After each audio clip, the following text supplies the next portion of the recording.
Et vous faites très clairement une différence, vous, entre les musulmans bosniaques d'un côté et puis les autres musulmans. Dans le fond, pourquoi faire cette catégorie différente de deux types de musulmans?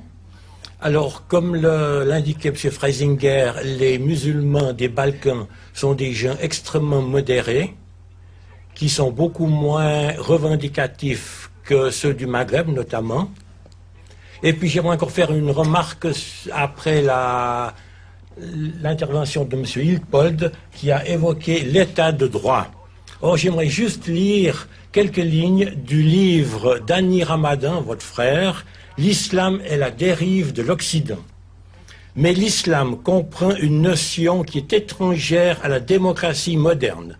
L'obéissance de tous les citoyens musulmans va d'abord à la loi divine. C'est elle, la charia, qui constitue la référence normative de l'ensemble de la communauté.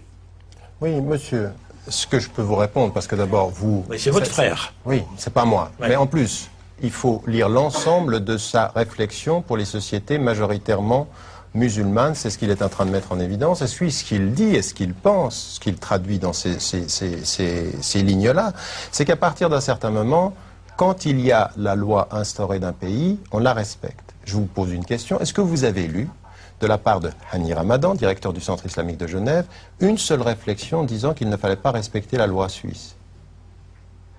Merci. Alors j'aimerais aussi passer la parole.